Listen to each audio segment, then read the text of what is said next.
En contacto con el Dr. Charles Stanley, alcanzamos al mundo con el Evangelio de Jesucristo por medio de una enseñanza bíblica sólida. Hoy, en el programa En Contacto, ya soy salvo. ¿Qué debo hacer ahora? Cuando aceptó a Cristo, alguna persona se sentó a decirle: permítame explicarle lo que acaba de sucederle. Quiero hablarle de Dios para que entienda quién es Él. Deseo explicarle quién es Jesucristo en su relación con Dios. Deseo que entienda la presencia, la labor y el poder del Espíritu Santo que comenzarán a actuar en su vida. Quiero ayudarle a ver que ahora que es creyente tiene ciertas responsabilidades, porque ha dicho que está dispuesto a ser seguidor de Jesucristo.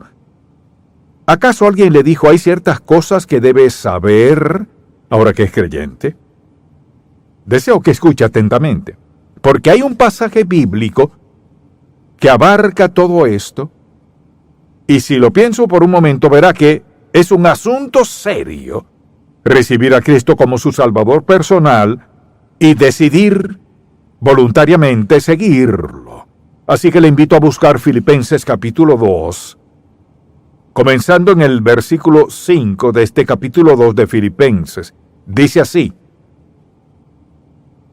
haya pues en vosotros este sentir que hubo también en Cristo Jesús, el cual siendo en forma de Dios no estimó el ser igual a Dios como cosa a que aferrarse, sino que se despojó a sí mismo, tomando forma de siervo, hecho semejante a los hombres, y estando en la condición de hombre se humilló a sí mismo, haciéndose obediente hasta la muerte, y muerte de cruz.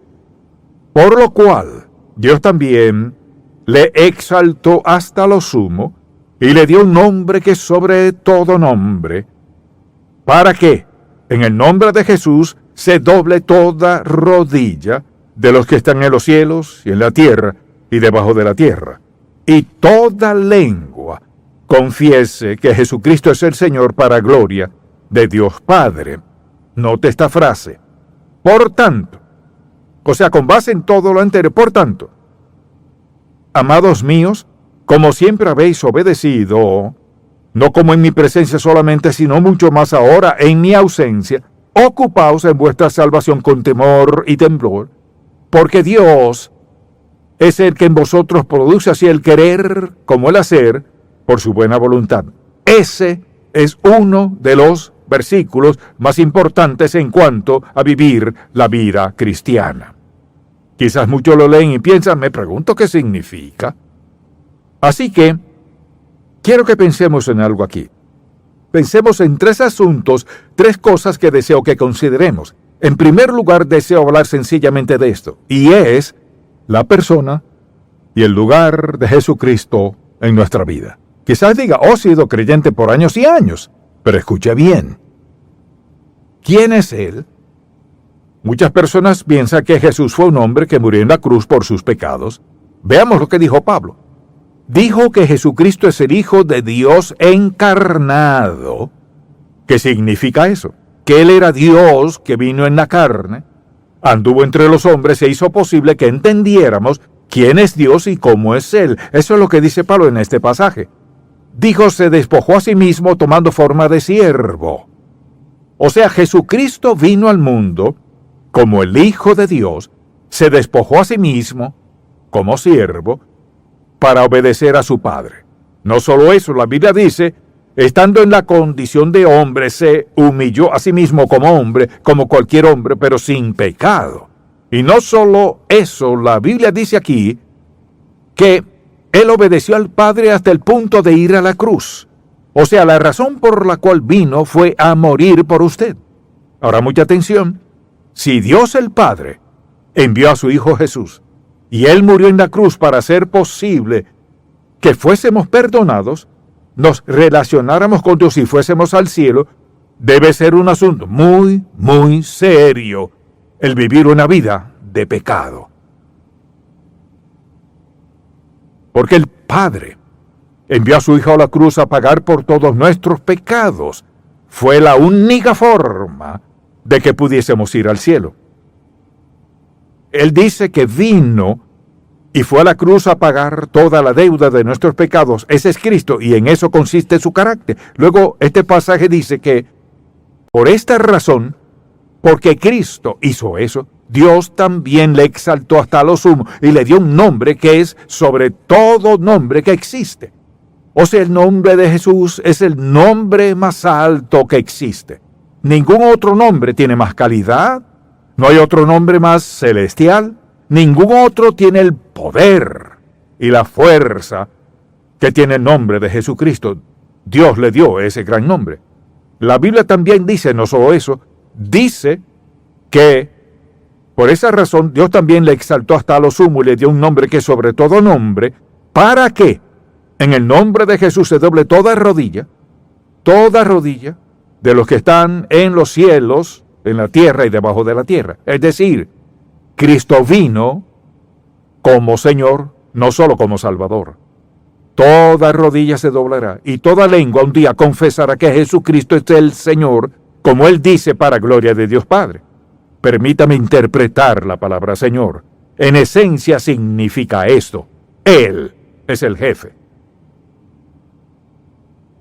Aquí Señor significa gobernante soberano, el creador, como lo describe Pablo en Colosenses, el que creó todo lo que existe y todas las cosas en Él subsisten. Él es el jefe. Cuando aceptamos a Cristo como Salvador, mire, no solo nuestros pecados fueron perdonados, sino que asumimos la posición de seguidores. Es decir, seguir a Cristo, quien es el Señor absoluto de todas las cosas. Y muchas personas que aceptan a Cristo como Salvador, nadie les habla de eso. Dicen, bueno, acepté a Cristo como Salvador y ya soy cristiano. ¿Cristiano para qué? Para vivir como. No hay otro nombre igual. Él es el Señor, toda rodilla se doblará, toda lengua confesará que Él es el Señor para gloria de Dios Padre. Esa es la voluntad del Padre, que lo confesemos nuestro Señor. Quiero decir sencillamente esto, en términos modernos. Veo a Cristo como mi Salvador. También lo conozco de una manera práctica. Él es el jefe. Tiene derecho a dirigir cada paso en mi vida. Él tiene el derecho a decirme a dónde ir. Él tiene la autoridad, la facultad y el poder de no solo decirme qué hacer, sino capacitarme para hacerlo. Él es el Señor de nuestra vida. Pero en algún momento hemos separado a Jesucristo como Salvador de su señorío. Cuando negamos su posición como Señor, es decir, lo acepto como Salvador, pero lo de Señor no estoy seguro de eso. Mire, ¿sabe qué? No son dos personas. Él es Cristo nuestro Salvador y Señor. La Biblia dice que Él es exaltado al punto de ser Señor, porque mire, eso le da gloria y honor al Padre. Entonces lo primero que hay que recordar y entender por completo, quién es Él y qué lugar ocupa en nuestra vida. De eso habló Pablo en la primera parte de este pasaje. Ahora, veamos qué dice en el versículo 11, que dice, se doble toda rodilla y toda lengua confiese. Esa es la voluntad del Padre. ¿Qué pasa en el siguiente versículo? Habiendo dicho eso, Pablo agrega y dice, por tanto, es decir, así que, sin embargo, ahora, por tanto, amados míos, como siempre habéis obedecido, no como en mi presencia solamente, sino mucho más ahora en mi ausencia, ocupaos en vuestra salvación con temor y temblor. ¿Qué significa ocupaos en vuestra salvación con temor y temblor? Pablo le escribió a los creyentes, en el primer versículo de la epístola dice, a todos los santos, habla a los creyentes. Y en este pasaje en particular dice que en su presencia ellos eran obedientes y seguían al Señor sirviendo, y ahora en su ausencia seguían haciendo lo mismo, y eso era maravilloso. Y les dijo esto, por tanto, ocupaos en vuestra salvación con temor y temblor. ¿Qué quiso decir con eso? Muchas personas creen esto, y es la idea más engañosa que Satanás ha perpetrado, y lo ha hecho muy exitosamente. Cuando dijo ocupaos en vuestra salvación, mucha atención, no dijo trabajen por su salvación. Siendo salvos, ocúpese en ello. Hay una gran diferencia. Porque mire, muchas personas creen y les han enseñado, si eres bastante bueno, si vives una vida buena, irás al cielo y Dios te aprobará. Solo vive una vida buena. ¿Qué es una buena vida? Mire la falacia de esto, porque esto es lo que mete Satanás en multitudes de personas. Si pregunta a sus amigos, si le pregunta a sus amigos o compañeros de trabajo, ¿por qué crees que cuando estés frente a Dios Él te aceptará en el cielo? Bueno, soy una persona buena, no soy malo, no robo, ni miento ni engaño. Nunca he estado preso. Trato de trabajar duro cada día que pueda. O sea, ¿por qué no habría de ir? ¿De qué se trata todo eso? Solo se trata de mí. Mucha atención, ese es uno de los asuntos más críticos en la Biblia. Dios no nos acepta por nuestras acciones, por la sencilla razón que la salvación no se basa en lo que hagamos. La salvación se basa en lo que hizo Cristo al ir a la cruz y dar su sangre en el Calvario. En eso consiste la salvación, porque mire, Dios quiere justicia en nuestra vida, y no hay ni uno solo de nosotros que sea justo. Todos sin excepción hemos pecado y pecado y pecado y pecado. Nunca podríamos jactarnos de justicia, solo de nuestras obras. Pero mire, en la cruz Dios confrontó nuestro problema de pecado, no nuestras obras. Por naturaleza, vinimos al mundo como pecadores. No son nuestras obras, es nuestro pecado. Dios confrontó nuestro pecado y le costó la muerte de su Hijo al morir en la cruz. Cristo hizo posible que todo aquel que esté dispuesto a aceptarlo como su Salvador sea aceptado por Él como Hijo de Dios y su nombre sea escrito en el libro de la vida. Así que quienes creen que van al cielo por sus buenas obras, les digo que no vamos al cielo por buenas acciones. No hay ni un solo versículo en la Biblia que lo pruebe. Puedo darle muchos que prueban lo contrario. Si fuésemos al cielo por las buenas acciones, Dios habría cometido un gran error al enviar a su Hijo a la cruz para ser crucificado por nuestros pecados, el error más grande de la historia humana. Pero Dios no comete errores. Él envió a su Hijo a la cruz porque era la única vía. Él pagó toda la deuda de pecado. Ahora veamos este versículo. Dice que debemos ocuparnos en vuestra salvación con temor y temblor. ¿Qué quiere decir? Significa esto. Sencillamente que, mucha atención que, escuche, que debemos poner nuestra experiencia de salvación en forma práctica. Debe ser funcional. O sea, habiendo aceptado a Cristo como Salvador, debemos vivir lo que Dios ha puesto en nosotros, que es la vida de Cristo. Al aceptar a Cristo como Salvador, la Biblia dice que el Espíritu Santo viene a morar en nosotros de una vez y para siempre. Mediante el Espíritu Santo en nosotros es que Dios actúa en nuestra vida. Así que es algo progresivo. Dice, ocupaos en vuestra salvación con temor y temblor. Es decir, debemos vivir de tal manera que la gente sepa que somos diferentes. Por eso dice que al aceptar a Cristo como Salvador, debemos ser sal. Hay que marcar la diferencia. Quizás sane a algunos e inquiete a otros, pero depende de su reacción.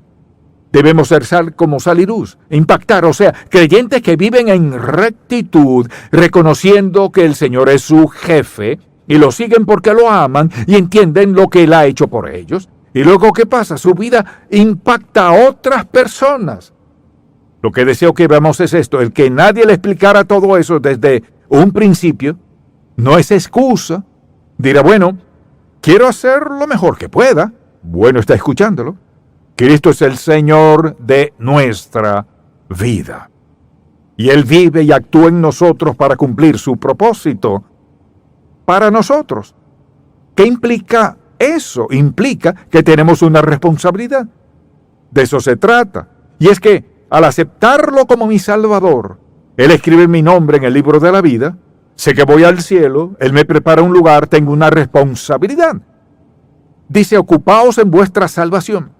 Cristo es el Señor de nuestra vida y tiene el plan más maravilloso. Pero hay que estar dispuesto a seguir su liderazgo y guía. Es decir, Hay que levantarse cada mañana reconociendo esto, que nuestra conversación con otros, que por nuestra conducta y nuestro carácter tengamos algún tipo de impacto. Eso es lo que Dios desea. Hay quienes dicen, bueno, pero yo no puedo predicar ni enseñar. No tiene que hacer ninguno de los dos, porque lo que hace es comunicar un mensaje. Sea que la persona dé el mensaje de una plataforma o en medio de otros, de cualquier forma comunica un mensaje. Y la pregunta sería esta: ¿qué mensaje está comunicando?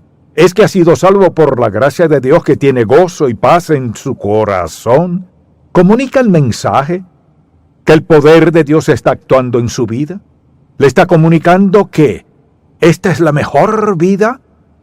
¿Qué clase de mensaje le da? Que Dios contesta sus oraciones, que no tiene que preocuparse ni angustiarse por nada, que su confianza está en Dios. Comunica un mensaje. Dice, ocupaos. El apóstol Pablo los elogió por su obediencia, tanto en su presencia como en su ausencia. Ocupaos en su hogar. ¿Qué tiene en Cristo en lo cual se ocupa? Y en su lugar de trabajo, ¿qué ven los demás? ¿Qué escuchan? ¿Qué implica la vida que vive usted? Cuando alguien cuenta un chiste obsceno, ¿escucha y se ríe o se aleja? Cuando sugieren algo que en el fondo sabe que es muy deshonesto, ¿dice que no? ¿Dice quizás? ¿O dice sí? Cuando le invitan a algún lugar que sabe que no es apropiado para un hijo de Dios, ¿accede o se niega?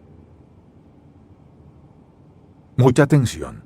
Mientras más consciente estemos del señorío de Cristo que mora en nosotros, y más consciente estemos de su presencia, más rápido daremos la respuesta correcta.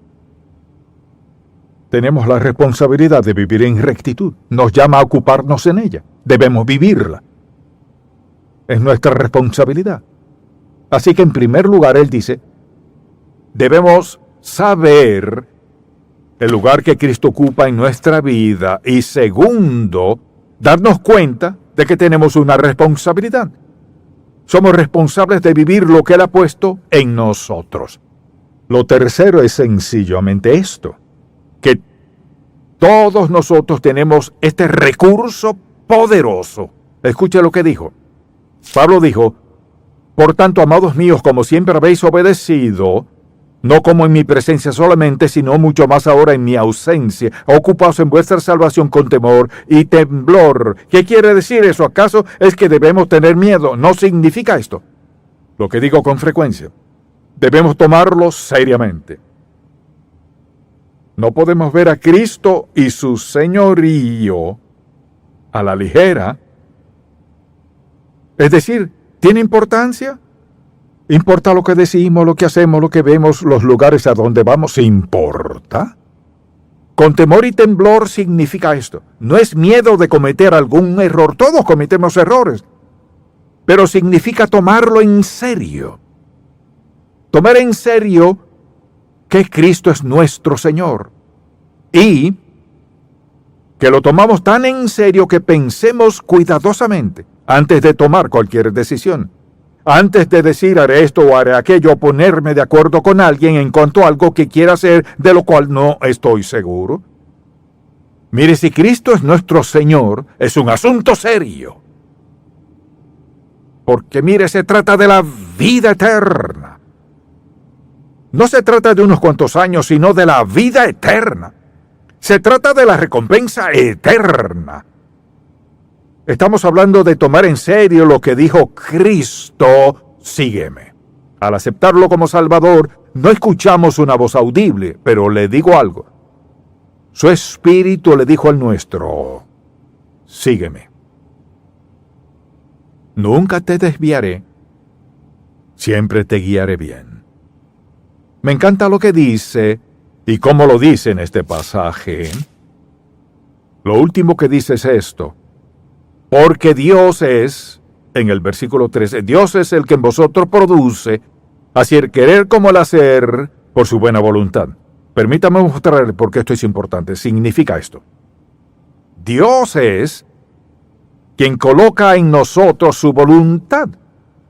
Él nos dirá lo que quiere que hagamos en toda y cada situación, y si Él quiere que hagamos algo, Él pondrá esa voluntad en nosotros. Él dice, no solo nos da su voluntad, además Pablo dice, usa el término energizar en nosotros el hacer. O sea, Dios nunca nos pedirá hacer algo para lo cual no nos facultará. Así que cuando el Señor le habla a alguien, y he conocido hombres que Dios ha llamado a predicar el Evangelio y dicen, no puedo, se rebelan contra Dios y dicen, no puedo hacerlo, no creen ese versículo. Este es un versículo poderoso. Escucha lo que dice, lo que sea que Dios nos llame a hacer, Dios es el que en vosotros produce así el querer como el hacer por su buena voluntad, lo que significa que si Dios pone el deseo en nuestro corazón, podemos contar con Él. Él estará allí para hacerlo realidad. Lo que sea que Dios nos llame a hacer, Él está comprometido a facultarnos, darnos dirección y fuerza para hacerlo realidad. ¿Qué puede alentarnos más que eso? Lo que sea que enfrentemos en la vida, Dios actúa en nosotros. Si es su voluntad, lo hará. Así que no depende de nosotros. Recordemos este versículo, vea lo que dice. Dios produce el querer y el hacer. Es muy sencillo, pero poderoso. Porque esta es la promesa maravillosa de Dios. Lo que sea que Dios nos pida, podemos confiar plenamente que Él nos capacitará y equipará para hacerlo. No importa lo que sea. Si estamos seguros de que es la voluntad de Dios que Él nos llamó a hacerlo y no alguien más. Ahora quisiera mencionar otra cosa muy significativa que dice el apóstol Pablo en el versículo 13. Dice, Dios es el que en vosotros produce, así el querer como el hacer, por su buena voluntad. ¿Y qué es eso? ¿Cuál es la buena voluntad de Dios? ¿Qué cree que alegraría más a Dios en su vida? Al ver su vida hoy, humanamente hablando, ¿de qué vería Dios en usted que le agradaría en su buena voluntad?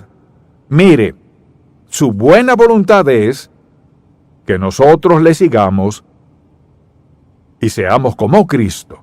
Mientras nos ocupamos en nuestra experiencia de salvación, que seamos como Cristo. Ese es su plan. Eso es lo que más gloria le da. Mucha atención, mire, ante los ojos de Dios, en lo que nos convertimos es más importante que lo que hacemos. Pablo dijo que Dios hará en nosotros conforme a su voluntad, y eso le alegrará. Y el versículo que lo prueba es Romanos 8:29. Dice que Dios predestinó, que nos predestinó ¿para qué? Para que fuésemos transformados a la imagen de su Hijo. Esa es la voluntad de Dios. Ese es su propósito y plan para nuestra vida. Si reconocemos su señorío, Él es el Señor, el jefe de nuestra vida. Si a usted no le gustan los jefes, recuerde esto. Dios es amoroso, bondadoso, generoso, y pudiera seguir con sus atributos maravillosos. Él es el jefe. Él nos guía por nuestro propio bien y por su buena voluntad. Dice que a Dios le agrada que usted y yo andemos en su espíritu. A continuación le daré 4 puntos y me gustaría que lo escribiera porque son como 4 cápsulas que resumen todo este sermón. Note esto. Debemos estar conscientes continuamente de que Jesucristo es el Hijo de Dios encarnado. Él reina en nuestras vidas. De eso es lo primero que debemos estar conscientes, de su lugar y su posición en nuestra vida. Segundo, tenemos la responsabilidad personal de vivir lo que Él ha dispuesto para nosotros, que es una vida recta. Es nuestra responsabilidad. Tercero, no es solo su voluntad que lo hagamos, sino que Él produce en nosotros que lo llevemos a cabo. Tenemos esa gran promesa. Y su meta primordial para nosotros es que seamos semejantes a Cristo, conformados a la imagen de su Hijo. Es sabio escribir esto. Y si escucha a alguien que acaba de aceptar a Cristo, le aseguro que será de gran bendición que se siente con esa persona y le diga: déjeme mostrarle 4 cosas que le ayudarán en todo su andar cristiano. Porque en eso consiste la vida cristiana. Padre, te amamos, alabamos y agradecemos por el gran compromiso que has hecho, que produce en nosotros el querer y también el hacer. Te damos las gracias. Así que nunca estaremos en la posición de no poder hacer tu preciosa voluntad. Te pido por quienes escuchan este mensaje y aún no son salvos. Lo han pensado pero no han aceptado a Cristo. Han hablado de eso. Hasta lo han considerado. Pero por alguna razón no lo han hecho. Graba en sus corazones que este es un asunto serio, un asunto eterno. Se trata de la muerte de Cristo en la cruz y su disposición de vivir cada día en y mediante nosotros la vida maravillosa, consagrada y plena y grata. Te amamos y alabamos, Padre, por amarnos tanto hoy. En el nombre de Jesús. Amén.